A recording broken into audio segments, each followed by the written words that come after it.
All right, guys, here we are, and today I want to do a very short video on eccentrics. Now, almost every single person has heard of eccentrics, has done eccentric training.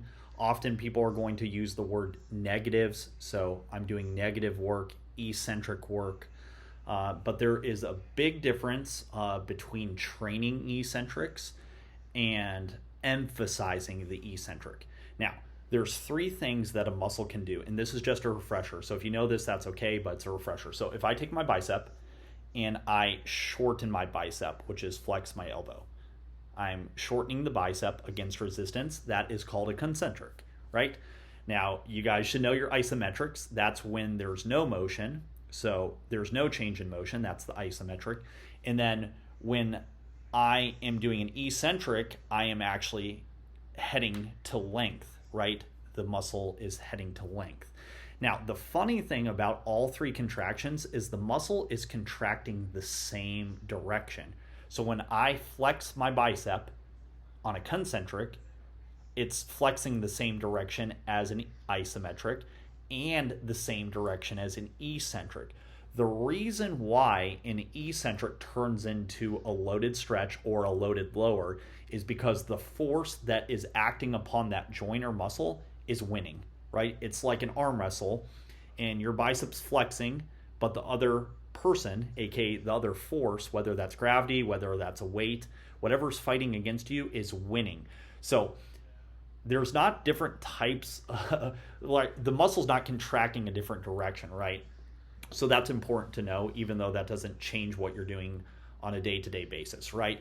So the most important thing to understand about eccentrics is what their intention is, right? So we know it's definitely a connective tissue stimulus because we're heading to length.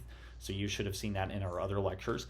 But today I want to differentiate between what most people do in their training and why it's not wrong, but it's not going to get the effective stimulus that eccentrics were actually designed for.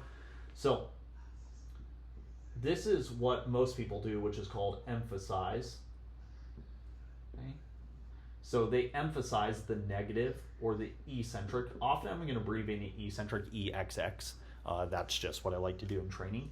So this would be something like, okay, I'm going to do a barbell squat, and I'm going to lower for 4 seconds, and then maybe pause for 1, and then explode up. So up in 1 second. So that would be a 4-1-1, right? So people would say, oh, you're doing a 4-second eccentric. That is actually emphasizing the eccentric, which actually is what they used to call tempo training, which means that we are changing the tempo rather than up, down, one up. We're changing the tempo. So why is it not a true eccentric? Well, most people already know this, but they're not thinking about this in their training. The purpose of eccentric training is that it allows us to do a super maximal stimulus because we can lower more than we can lift. Every single person knows that. But then in training, people don't appropriately apply eccentrics. So once again, if my squat max is 300 pounds and I go down, right, for 4 seconds and pause and go back up, right, that is technically, right, that'd be like a 1%, 100% of rep max. So that'd be a 1 RM, right? So the whole point is emphasizing the eccentric is where I just slow down that portion. Now, there are benefits to that. Emphasizing eccentrics definitely is great for technique, for making sure reps don't get sloppy. There can be some hypertrophy stimulus there, but the goal of eccentric training is, you can think of it as a massive stress test of the connective tissue. Not only is it like a maximal and super maximal loading stimulus on the connective tissue, it's actually a little bit of what they call neural grooving, where you're almost teaching the nervous system how to pull, grab, into load into that connective tissue, now through a range rather than a specific position, right? So it's like an elevator traveling from the top floor in the penthouse to the lobby. We want a smooth transition, right? So a true eccentric is going to generally be max to super maximal, which means that if I can go back up with the weight, it's technically not eccentric training. It's emphasizing the eccentric, which I actually like to call tempo training. So let's say I can once again squat 300 pounds. If I go down for 4 seconds, pause and back up, I'm emphasizing the eccentric. What I'd have to do for a true eccentric is I would have to put 325 to, right? So I'd put 325 pounds on the bar. I would go down, and the entire way down, I'm trying to delay, I'm trying to fight, I'm trying to fend off the weight and gravity, because once again, I cannot lift it back up. So my only mission is to delay, to slow down, right?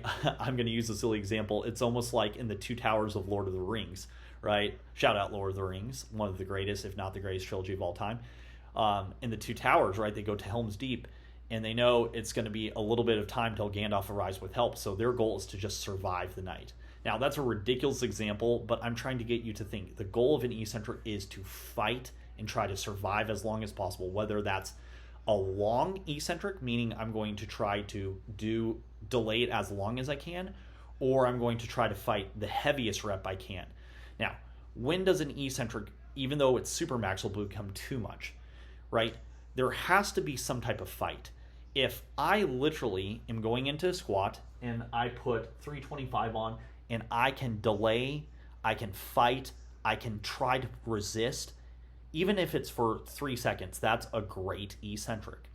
Now, if I put the bar on my back and the second I start to bend my knees, I just skydive, almost like someone cut my parachute, and there's no resistance, there's no fight, there's no battle, then it's now just dangerous and stupid, right? Because there needs to be that pulling, grabbing, and clawing. I almost like to picture like when a cat's on the side of a building and it's like sliding down, it's trying to claw and grab onto whatever we can. And that's what your nervous system's trying to do. I know that's not scientifically sound, but that's how I picture in my head, is your nervous system's trying to grab and claw onto all these lines of connective tissue and learning how to pull and wield and use that as it goes through that range. And that's why eccentrics make you crazy strong.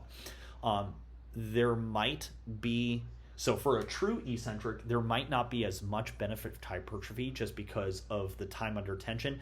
And also the point is, if I'm going maximal to super maximal, we're not going to get that many reps in. In fact, if we're doing like 25 reps, it's probably not that heavy. So that's why when you see people doing Nordic hamstring curls, where they go down and then they pull back up, it's not a true eccentric. They're emphasizing, and that's a point. The real gains are where we're going to be at max, so at max or higher. Technically, I like to start at like 105, 110% generally. So if there's no fight, if it's just free fall skydive, or if it looks like someone pulled a lever on a trap door and you just fall, and that's too much, right? And that also could be dangerous because you have to have a way to bail the weight, get away from the weight, right? Or like I said, you can actually wreck yourself. So when we do eccentrics, we are commonly not focused on volume. We're focused on intensity, which means how heavy of a weight can we lower where there's still fight, or obviously there's that little bit of a longer eccentric or slower eccentric where we try to see how, like that, this would be like you get to the top of a pull-up bar and then you try to spend as much time as you can before you get to the bottom. So that would be a very long, slow eccentric. Even though eccentrics are supposed to be super maximal, I still count that as more an eccentric than emphasizing, just because we're trying to just send it for one rep. Because if we do that, so picture you get to the top of a pull bar and I say, I want you to try to take 5 minutes to lower down. You're only doing that once, potentially twice, so 2 reps, and then you're done. So it doesn't fit my exact description, but if we do a survive forever eccentric, it's got to be in the right position, it's got to be the right exercise, but that's 2. Now, For eccentrics also, we have slow and fast. So slow would be what I just described. We get to the top of pull bar and we spend 2 minutes trying to lower. That's a great stimulus. And that definitely counts as an eccentric, even though it hints as emphasizing. Then we have fast eccentrics. So that would be, I want you to picture I'm doing like chest flies and I've got my cables. I start here and then whip out and catch. So like an overspeed eccentric would be where I'm holding the cable, I relax, and then catch it in range. I relax and catch. That would be another example of a true eccentric, right? Where I'm putting on the parking brake as fast as possible. So we either have max to super maximal, which is intensity, right? Or we have max velocity, which when it comes to the eccentric, that's your parking brake, that's your slowing, that's your reversal strength. So if the exercise is put on the parking brakes as quick as possible, that also counts as a true eccentric. So you guys should start to see the difference. So if I say, hey, I want you to do a split squat and you're going to go 4 or 5 seconds down, we're emphasizing. But if I say, okay, your max weighted pull-up is 50 pounds, you're going to put 60 pounds on, you're going to cheat your way up to the top, and you're going to fight and lower and squeeze. Now, I tell people an eccentric is, it's a juicing rep. What most people do is they lower. So picture we're doing that pull again. Most people will get to the top and then they'll lower. They just count 3 seconds or 4 or 5. So they'll go 1, 2, 3, 4, boom. So they're relaxing. They're not attempting to delay that and fight that. Or if I gave you an orange and I said, for the next 24 hours, you only get to drink what you get in this one squeeze. So picture right now, I have a glass, I give you an orange and I say, okay, you get one squeeze. And after that squeeze, that's the only thing you're going to be able to eat and drink for the next 24 to 48 hours. Imagine what you'd do. You would put all your effort into that rep. You're not you don't care if you do 3 sets of 4 or 5 by 5. You don't care about anything. You just care about juicing the orange. Eccentrics are juicing your connective tissue for all it's worth. It's also a great opportunity to stress test your connective tissue to see if it can handle super maximal effort or a fast parking brake type effort. Because if we can't handle a super maximal load in the gym, if we can't handle a quick parking brake eccentric, when we get to our sport, when we get to the real world, which is far more intense than any gym workout we can recreate, we probably won't be our best prepared. So when you get assigned eccentrics in your training program, often you're going to see it as like 3 sets of 3 or 4 sets of 2 or 5 sets of 4 or 5 sets of 1. The whole point is it's generally going to be between 5 and 20 reps for the entire workout. And often we'll do that once, maybe if we're going crazy twice a week. But the whole point I want to say is this. So the whole point is stimulation. And with that, let's say you're doing 3 sets of 3 and you do the first rep and you're fighting, and then the second rep and you're fighting, and then the third rep you're fighting, but you're starting to lose the fight and skydive. Okay. You get to set 2, right? First rep, you're losing the fight. Second rep, the fight's almost gone. And then the third rep, there's just no fight. There's no delay. There's no battle. Well, your workout said 3 sets of 3, but you should just end it there because you're no longer performing an eccentric. You're just falling, right? And falling, picture skydiving. There's no effort. There's no energy. It's just falling, right? It's just physics.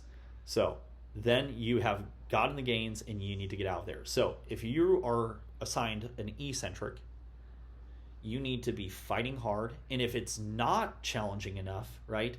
If you can, right, now there's a safety factor. So we might spend some time emphasizing the eccentric to make sure that we've safely built up the confidence in the position or the exercise, the connective tissue to be able to handle the position, the exercise, and the stretch, the joints to be able to go to end range and tolerate that force. So we might spend some time emphasizing the eccentric, but when it's time to do a proper eccentric, we're at maximal or submaximal, or we're at maximal, submax, or super maximal parking brake, which is a fast eccentric.